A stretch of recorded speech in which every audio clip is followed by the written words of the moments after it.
Hello guys, welcome back to Sociology classes B part 3rd. Okay, today our topic is Max Weber. Okay, तो आज का topic है हमारा Max Weber B part 3rd, life sketch and intellectual background. Okay, Max Weber समाज के संस्थापकों में Germany के सामाजिक विचारक मैक्स वेबर का स्थान सबसे अधिक महत्वपूर्ण माना जाता है. मूल रूप से कानून का विद्यार्थी होने के बाद भी वेबर ने अर्थशास्त्र, मध्यकालीन इतिहास, दर्शन, राजनीति शास्त्र तथा धर्मशास्त्र जैसे विषय पर भी अधिकारपूर्वक लिखकर अपनी प्रतिभा का परिचय दिया. अब्राहम तथा मार्गन के अनुसार जर्मनी में जिन महान विचारकों ने समाजशास्त्र को समृद्ध बनाने में योगदान किया, उनमें मैक्स वेबर सबसे अधिक महान है. वेबर वह पहले विद्वान थे जिन्होंने समाजशास्त्र को सामाजिक क्रियाओं के व्यापक विज्ञान के रूप में प्रस्तुत किया. वेबर से पहले विभिन्न विद्वानों ने जहां समाजशास्त्र की विवेचना सामाजिक संरचना के आधार पर की थी, वहीं वेबर ने व्यक्तिक कर्ताओं द्वारा की जाने वाली क्रियाओं को समाजशास्त्रीय अध्ययन का केंद्र बिंदु माना. उन्होंने दुर्खिम से भिन्न एक ऐसी अध्ययन पद्धति पर बल दिया जिसके द्वारा की जाने वाली क्रियाओं को उसी के द्वारा लगाए जाने वाले अर्थ के संदर्भ में समझा जा सके. वेबर ने इसे व्याख्यात्मक बोध की पद्धति कहा, जिसे जर्मन भाषा में वर्स्टहीन कहा जाता है. ओके, कानून के एक विद्यार्थी के रूप में मैक्स वेबर ने समाजशास्त्र की एक नई शाखा राजनीतिक समाजशास्त्र पॉलिटिकल सोशियोलॉजी को विकसित किया, जिसके अंतर्गत उन्होंने अधिकारी तंत्र या नौकरशाही, सत्ता की अवधारणा, सरकार, राजनीतिक दलों तथा सामाजिक वर्ग जैसे विषयों पर मौलिक विचार प्रस्तुत किए. संसार के विभिन्न धर्मों का अध्ययन करके वेबर ने यह प्रमाणित किया कि किसी भी समाज की आर्थिक व्यवस्था की प्रकृति उसके धार्मिक आचारों के अनुसार निर्धारित होती है. इस अर्थ में उनके द्वारा प्रस्तुत धर्म का समाजशास्त्र दुर्खिम के विचारों से बिल्कुल भिन्न था. ओके, यह सच है कि वेबर के विचार एक बड़ी सीमा तक नीत्शे तथा कार्ल मार्क्स से प्रभावित थे, लेकिन जैसा कि रेमंड एरो ने लिखा, वेबर का चिंतन एक ऐसे समाजशास्त्र की अभिव्यक्ति है जिसमें ऐतिहासिक तथा व्यवस्थित दोनों पद्धतियों का समावेश है.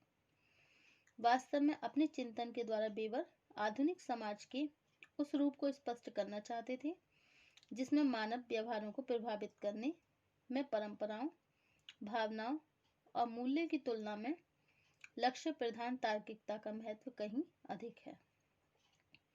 इस संबंध में कार्ल मार्गहीन ने लिखा है, मैक्स वेबर के लेखों का वास्तविक उद्देश्य इस प्रश्न का उत्तर देना था कि पश्चिमी सभ्यता में तर्कनाबाद, रेडियोनलाइजेशन, ओके, रैशनलाइजेशंस, ओके, तर्कनाबाद को पैदा करने वाले प्रमुख सामाजिक कारक क्या हैं.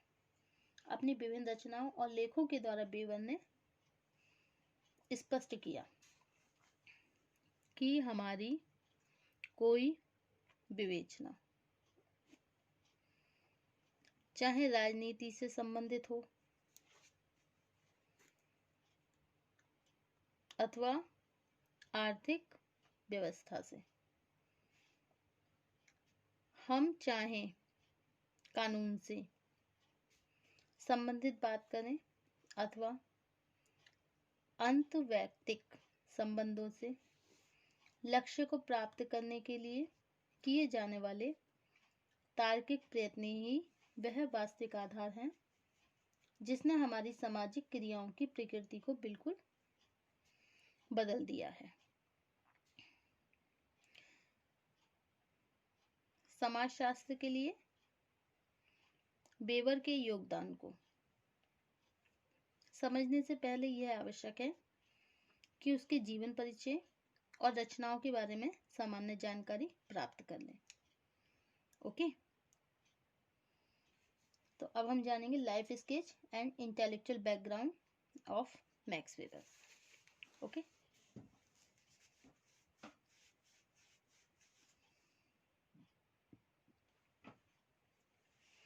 महान जर्मन विचारक मैक्स वेबर का जन्म 21 अप्रैल 1864 को जर्मन के एरफर्ट नामक स्थान में एक संपन्न परिवार में हुआ। वेबर के पिता ने एक संपन्न वकील होने के बाद भी कुछ समय तक बर्लिन की नगर सरकार में काम किया। ओके, नगर सरकार में कार्य किया।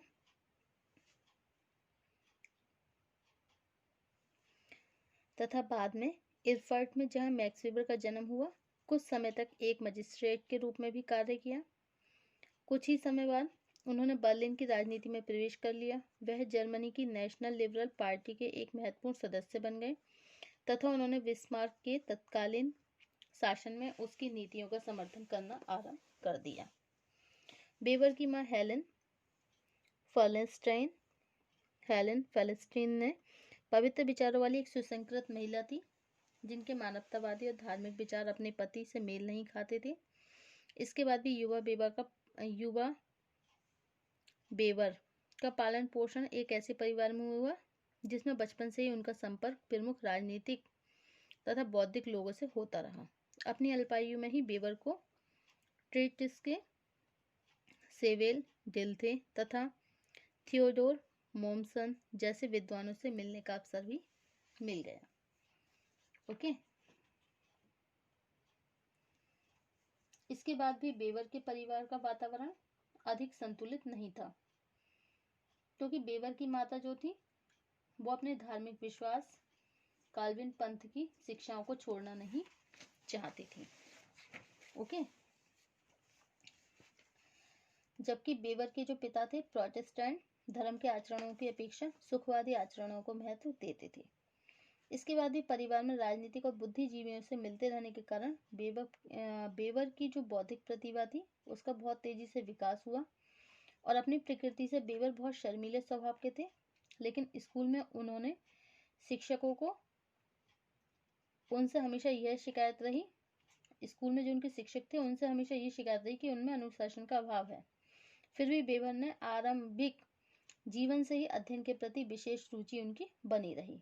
केवल 14 वर्ष की आयु थे जब वो केवल 14 वर्ष के थे तो उन्होंने पत्रों में जो उनके द्वारा लिखे गए पत्र थे उन्होंने होमर, वर्जिल, कांट, सिसरो, स्नोस तथा शोपेनहावर जैसे विद्वानों का उल्लेख करना शुरू कर दिया। ओके, 18 वर्ष की आयु में अपनी स्कूली शिक्षा समाप्त करके वेबर ने 1882 में हिडेलबर्ग विश्वविद्यालय में कानून के विद्यार्थी के रूप में प्रवेश करा। ओके, और सन 1883 में वेबर एक वर्ष के सैनिक प्रशिक्षण के लिए स्ट्रासबर्ग गए। वहां वह प्रसिद्ध इतिहासवेत्ता अपने मौसा हरमन बाउमगार्टन तथा मौसी इडा से बहुत ज्यादा प्रभावित हुए। उसके बाद 1886 में कानून की परीक्षा उन्होंने पास करी और माता पिता के घर रहते हुए उन्होंने बर्लिन की अदालतों में जूनियर बैरिस्टर के रूप में प्रैक्टिस करना शुरू कर दिया। उसके बाद उन्होंने पीएचडी की उपाधि के लिए जैकब गोल्डस्मिथ जैसे विद्वान के निर्देशन में कार्य किया और इसके लिए उन्होंने प्रसिद्ध इतिहासवेत्ता मॉमसन से रोमन कानूनों का प्रशिक्षण प्राप्त किया। और सन 1889 में वेबर ने पीएचडी की उपाधि के लिए अपना शोध लेख a contribution to the history of medieval business organization प्रस्तुत किया। ओके, इसके फलस्वरूप सन 1891 में उन्होंने Roman agrarian history and its significance for public and the private law नामक दूसरा ग्रंथ भी प्रस्तुत किया और 1892 में उनकी एक 900 पृष्ठों की पुस्तक भी प्रकाशित हो गई। ओके, वेबर को अपने जीवन की अग्नि परीक्षा से छुटकारा तब मिला जब सन 1893 में उनका एक डॉक्टर की 22 वर्षीय पुत्री मैरियन सिनिट्जर से विवाह हुआ तथा इसी वर्ष फ्रेबर्ग विश्वविद्यालय में उनकी अर्थशास्त्र विभाग में नियुक्ति हो गई। इसके तुरंत बाद वेबर ने अपने माता पिता के घर को छोड़कर एक नया पारिवारिक और बौद्धिक जीवन शुरू किया। सन 1895 में राष्ट्रीय राज्य तथा आर्थिक नीति the national state and economic policy पर वेबर ने जो उद्घाटन भाषण दिया उसमें गहरी राष्ट्रीयता और प्रखर विद्वता का मिश्रण था। ओके, और सन 1896 में उन्हें अपने ही शिक्षक नीस के स्थान पर हीडेलबर्ग विश्वविद्यालय में अर्थशास्त्र के प्रोफेसर के पद पर नियुक्ति दे दी गई। वेबर के जीवन पर प्रकाश डालते लेविस कोजन ने कहा है कि अपने बौद्धिक क्रियाकलापों के अतिरिक्त हीडेलबर्ग विश्वविद्यालय में अर्थशास्त्र के प्रोफेसर के रूप में कार्य करने के साथ ही वेबर ने राजनीतिक क्षेत्र में भी रुचि लेना शुरू कर दिया। ओके,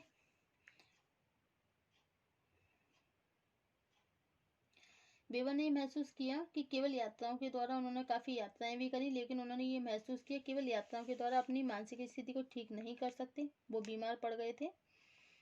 फलस्वरूप उन्होंने अपनी बीमारी का अधिकांश समय इटली और विशेषकर रोम में बिताया और बीमारी के बाद ही उन्होंने हीडेलबर्ग विश्वविद्यालय में अर्थशास्त्र के प्रोफेसर पद से त्यागपत्र भी दे दिया। उसके बाद सन 1903 में उन्होंने एक जर्मन पत्रिका समाज विज्ञान समाज कल्याण के अभिलेख के सहायक संपादक का पद स्वीकार किया। इसके फलस्वरूप उनका बौद्धिक जगत से पुनः संपर्क स्थापित हो गया और सन 1904 में वेबर के पुराने साथी गैटिंगेन तथा ह्यागो म्यून्स्टरबर्ग, जो अब हार्वर्ड विश्वविद्यालय में थे, उन्होंने सेंट लुई के विश्व मेले में आयोजित होने वाली Congress of arts and science में भाग लेने के लिए वेबर को अमेरिका में बुला लिया। ओके, और फिर वेबर ने अपनी 3 पुस्तकों की रचनाएं करी। 3 पुस्तक कौन सी हैं? पद्धति शास्त्र, an essay of methodology, a discussion of agrarian policies in eastern Germany और the protestant ethnic and spirit of the capitalism. Okay, इस प्रकार वेबर अपने संपूर्ण जीवन भर दूसरे व्यक्तियों की समस्याओं को समझने का प्रयत्न भी करते रहे और उन व्यक्तियों के दृष्टिकोण के अर्थ को समझकर वह किसी निष्कर्ष तक पहुंचने का प्रयत्न करते थे। ओके, अब नेक्स्ट टॉपिक होगा हमारा वेबर की प्रमुख कृतियां, major works of Weber. Okay, thank you for watching my YouTube channel. Thank you so much.